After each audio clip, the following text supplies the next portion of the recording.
All right, we are on to the content creation. So what I'm going to do in this video is show you the tool that I'm using, show you the script that I'm using to create the homepage specifically. There will be a different template script that I use for the inner service pages.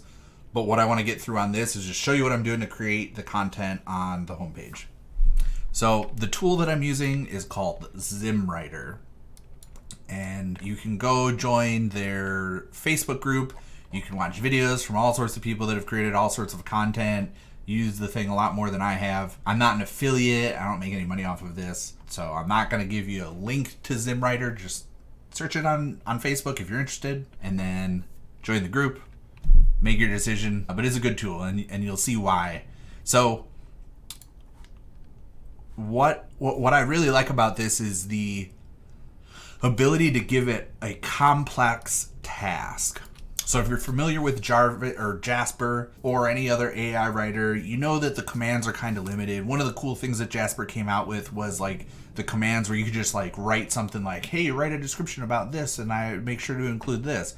But you're limited to like 60 words and you can't really give it this super complex script to use. So this is the template that I'm using. I have tried to design this so that there's minimal editing of this section down here. So if you're gonna have another business, these two lines are the lines that would describe your business. You give it the brand name, the location. Here you would give it the main services that you offer. Here you would give it the keywords.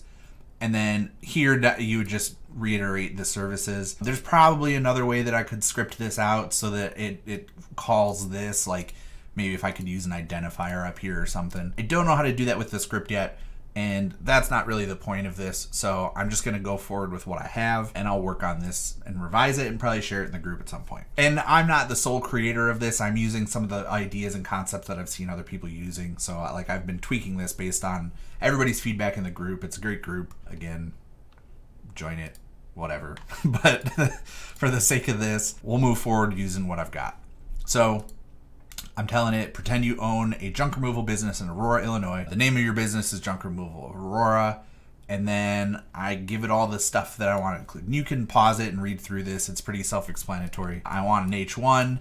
Really, it's going to be an H1 on the homepage, and everything else is going to be an H2 because it's the homepage, and so you don't really need to get into H3s and H4s and 6 and whatever. It's not that complex. We're going to get into more detail on the service pages, but still, I probably wouldn't go past H3 because it's junk removal. What do you have to say about junk removal? It's like they pick up the junk and it's gone, you know. And then the blogs, you know, will probably just be H1s and H2. I think the big problem that people have with headings is that they use them to stylize the page when really it's more about structure. And I have another video in my channel where I'm talking about this. You really don't need to get that complex. And I always use the analogy of like the table of contents in a book. And so anything that has a subsection, so like an H3 is a subsection of H2. You don't have an H3 that's a completely different topic and unrelated to the H2 right above it. That doesn't make sense for structure. Again, that's not really the point of this video, so I'm gonna leave it at that. You can look at my other videos if you want to hear more about that. But all these are going to be H2s. I have it all gave it all the services. So what I'm going to do here is use what's called the magic command. I'm going to highlight everything in here and then hit Control-Shift-V, which is what I've set for the magic command.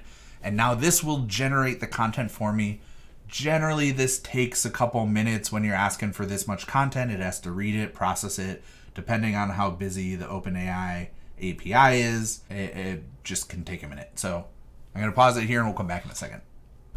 All right, so we've got our content here. Let's take a look. So I asked for the first thing, SEO optimized H1, be inclusive of all the services. And so, yeah, I mean, that's pretty good. It gave the name of the business. You know, I know a lot of people don't use the name of the business, but we have our keywords in the name of the business. So it doesn't hurt to use it. And then it just elaborates on it. And then we've got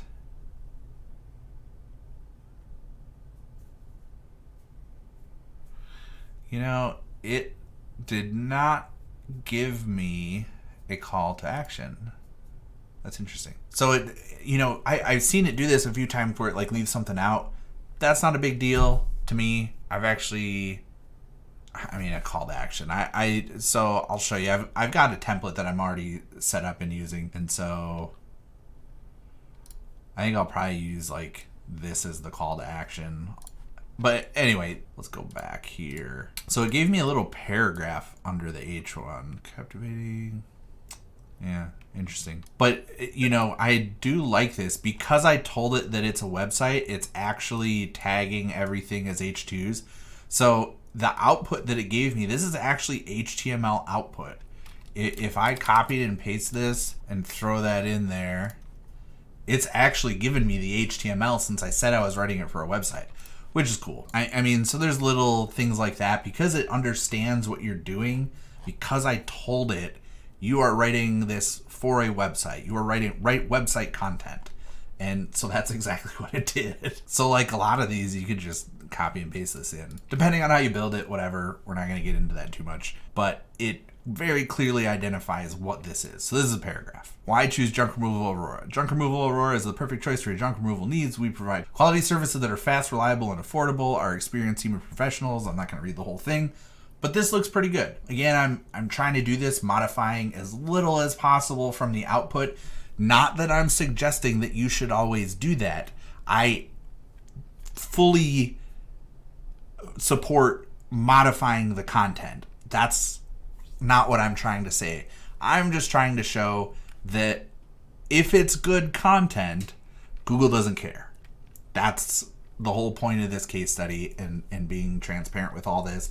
I am just going to use the straight output that I get from here. I may tweak, like I said, like it didn't give me the call to action. I'm probably going to use the one that's already on the site. Those are very minor things. And to be fair, that was from a previous version of the script that I ran, so it's still technically AI generated from ZimmWriter. Well, ZimmWriter is the tool that I use, but it's OpenAI, just to be clear. So why choose Junk Removal of Aurora? That would be this. Number 3. And then we said establish geographical relevance. So it gave me an H2 where it mentions the city and the state. Here's the city and the state again. That's really all that it gave. I don't know how much. I could probably elaborate on that a little bit, but I don't know that I need to. Sometimes, depending on the niche, I'll write stuff about like the local area. Like I've helped restaurant clients, and on their different location pages will be like, oh, and if you're doing this and this in the area, stop by to have whatever food it is that they have. And so sometimes you can include that, and I could probably be more specific and get it to do something like that, but I don't know that that's really like, oh, well, you're out picking apples, don't forget to stop by Junk Removal Aurora. That doesn't really make sense. So we've got that here, local relevance, and then 150 words on each one of these. General junk removal, furniture, mattress, appliance, and hoarder clean out, and then dumpster rental, which is great. Then we've got our FAQs. We offer a wide range of professional junk removal services in Aurora, Illinois. So since I told it what services you offer and where the city is located, that helps it write better FAQs. I could also say like our services range in price from this to this. And then when it has something like this, how much does it cost? It could be a little bit more specific and actually use the information that you gave it. In this scenario, this is actually pretty good because I think for junk removal, it depends where they're located. How far away is it from, their house? So like if it's something on the weekend and they're like, if you could do this today, that'd be great. And they want to know how much time it's going to take. Like, I don't know. There's a lot of factors involved in junk removal. And so the pricing varies. If you want to be competitive and somebody's like a block away from you, like you can give them a pretty good rate. So I think that's a pretty good answer to how much your junk removal services cost. So now that we have the content created, I'm going to go throw it into the website. There's really no reason to modify any of this. All the FAQs look great. The content's great. There's really nothing to change here, in my opinion. For this niche, it's pretty straightforward. So I'm going to be copying and pasting this stuff into the website. We'll get it indexed or request indexing. And then I'll move on to the inner pages where we'll have a different script that I use to generate the content because it's just slightly different. And then we'll track the progress. Don't forget to subscribe to my channel, watch this playlist. This is where all the follow-up videos will go, where I'm tracking the progress, doing the additional pages, tracking the GMB, showing you everything related to this case study in this playlist. So thanks for watching, and we'll see you in another video.